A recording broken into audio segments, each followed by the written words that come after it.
Hey everyone, this is going to be a reading for the month of May 2020. It's going to be for the sign of Aries. I'm starting at the beginning again and using the Celtic Tarot deck and shuffling some cards. Hope everybody is doing well.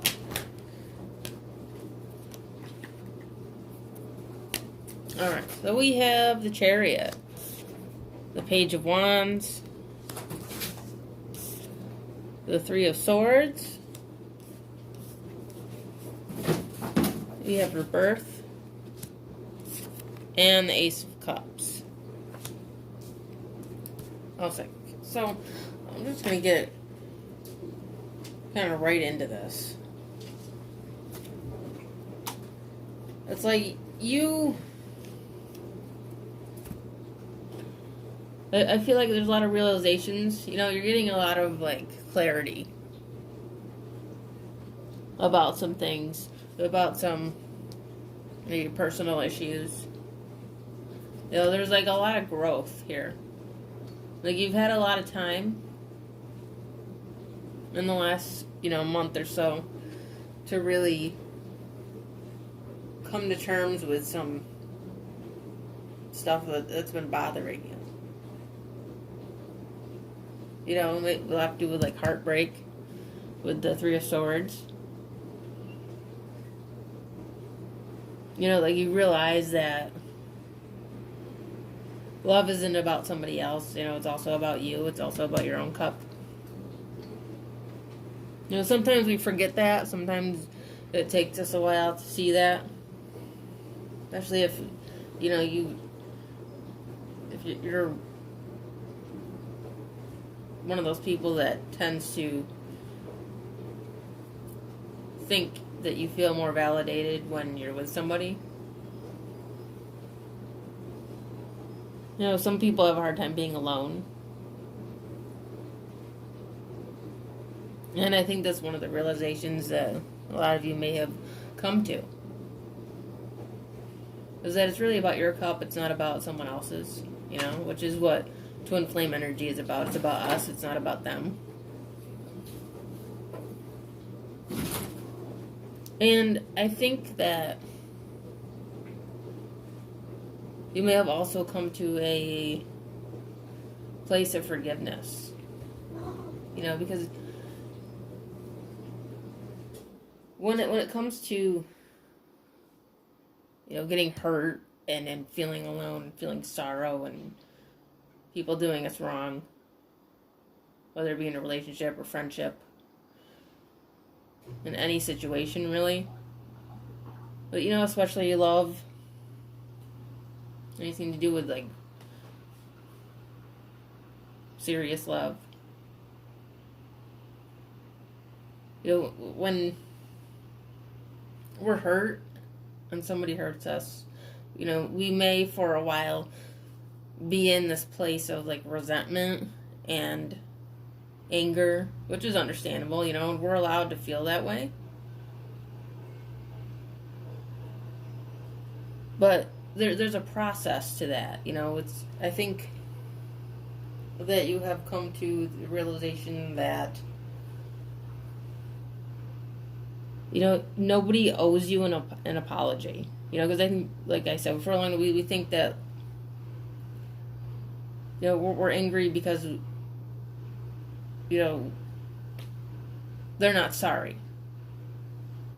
They didn't apologize. Or you miss somebody else, but I would talk to them if they said they're sorry. But the reality is that nobody owes anyone an apology. They don't owe you an apology. And that's the realization that you're coming to, is that they don't have to they don't have to say that to you for you to feel better.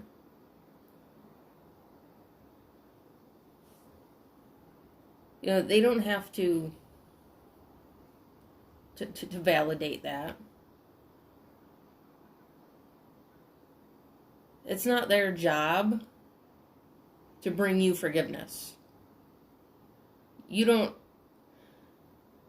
get that from somebody else. You get that on your own with your own work. You find that on your own. And it's not for them, it's for you.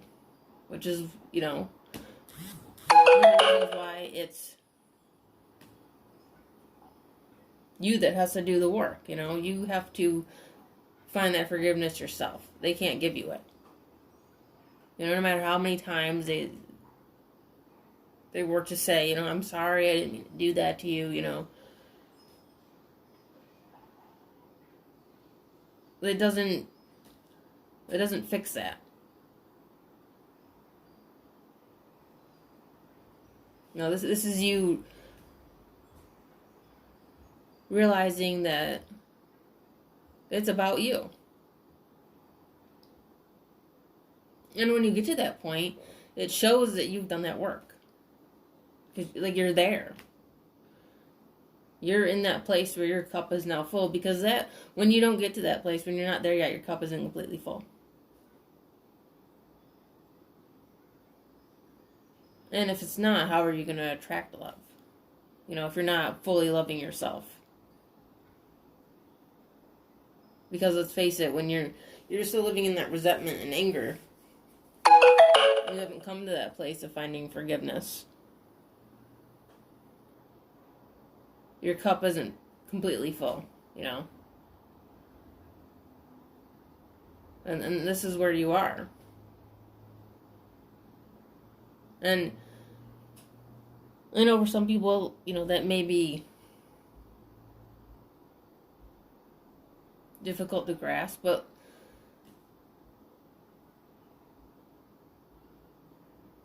here's the thing, is that they may not be required to bring forgiveness, but you know what? Neither are you.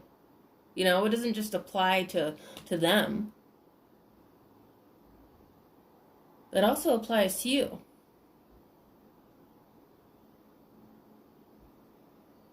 And that's one big aspect of it that kind of lifts a big weight off of you.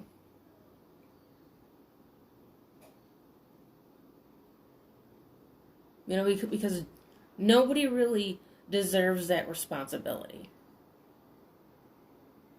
Because it's an impossible responsibility.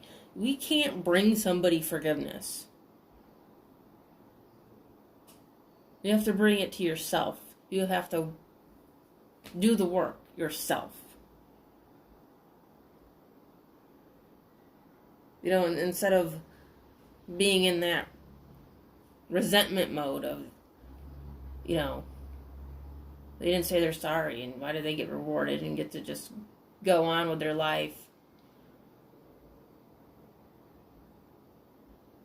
That's not what this is. Because we have to realize that in life, everyone is usually doing the best that they can at any given moment. And sometimes somebody's best isn't pretty. It's not always going to be pretty. It's not always going to be rainbows and unicorns. Because we're humans and we're not perfect. And that's a clarity that you've come to here.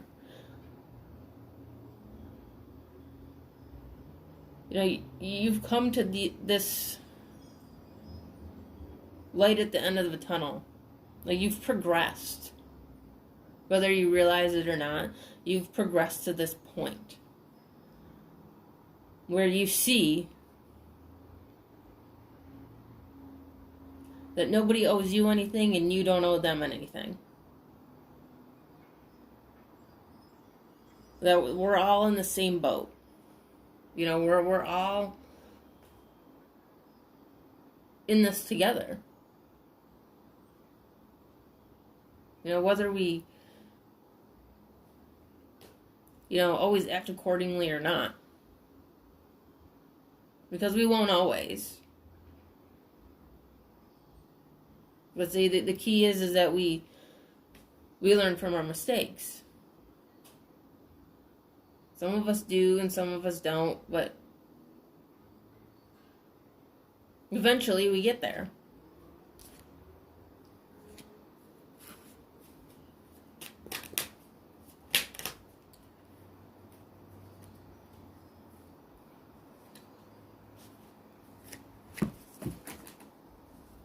So we have the Queen of Swords.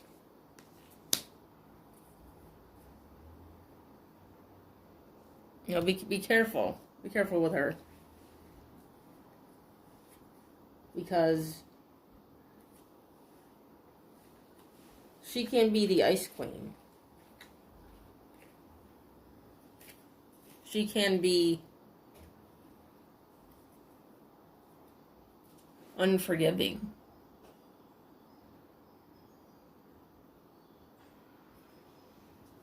She can be standoffish and pop-offish and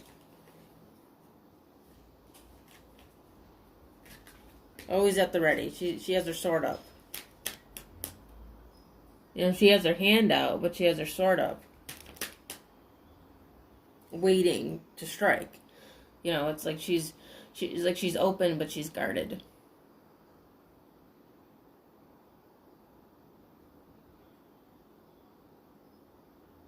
And that's okay. There needs to be a balance there, but be careful with that. I think that's where you are, but be careful with it. There's a line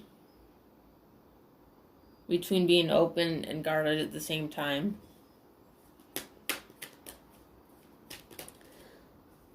Because a lot of times we can take that a little overboard. In Queen of Swords, we can take that guarded instinct too far.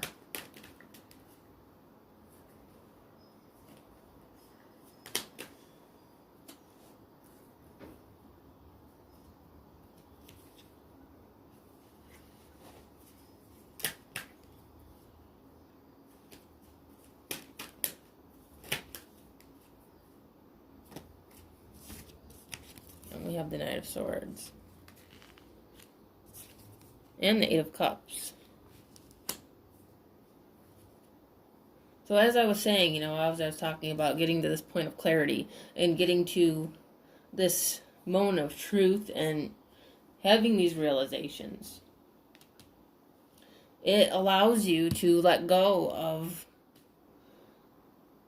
these emotions and these thoughts and these views and these resentments that don't serve you.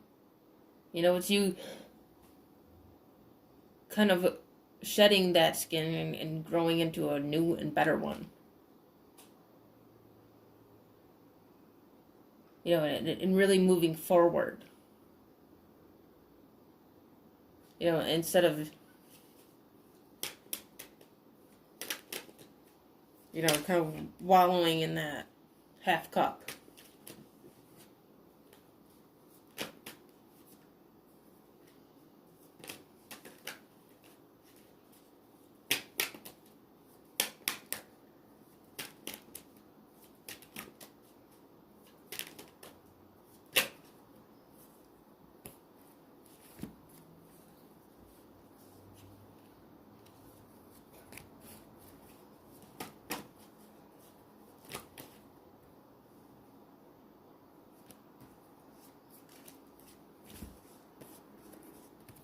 You have the Six of Swords.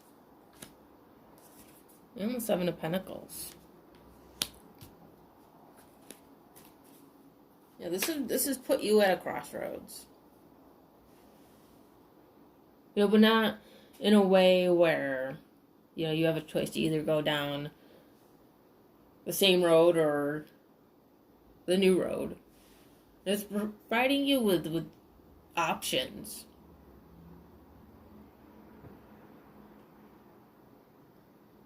You know, you're kind of like at this crossroads where you can choose to work with others or work alone. I don't know who that's for, but that's for somebody. It's like you have the option of working with somebody or flying solo.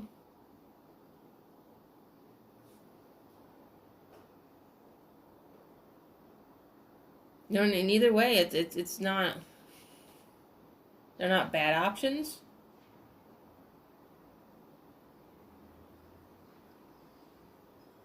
I think this is like a test. You know, if you're single, I feel like this may be some sort of love offer where, you know, you're at this crossroads where, do I want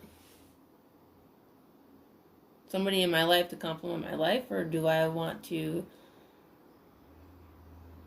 continue on this new road solo? Because you're at a new road. You're on a new road because of all this clarity. And now the universe is presenting to you some major options. And this also goes for people that are with somebody. You know, you could be at this crossroad where you're either like, do I want them to come with me? Or you're like, whether you come with me or not, I'm going.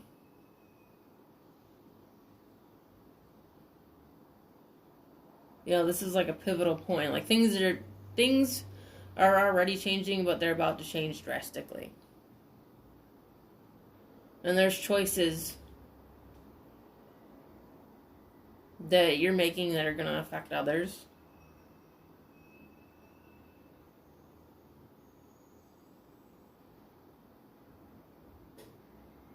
But however it affects others, you can't let it affect you. Okay? Don't let it affect you.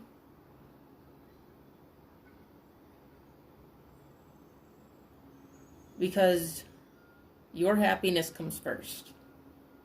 You know, because you have to be happy before you can make someone else happy. Before someone can compliment your life and you can compliment theirs, you have to be complimented. You have to be happy.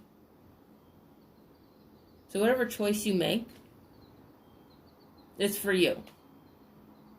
Okay? So with that being said, that is the reading for the sign of Aries for May 2020. Hope you enjoyed it. If you did, you can check out the rest of my videos. And I do have an Instagram called Second Soul Tarot that you can check out as well. And I do offer personal readings if you would like one. I will have that information in the description box underneath this video. And if you would like to subscribe to my channel, I always appreciate it. Thank you, and I will see you later.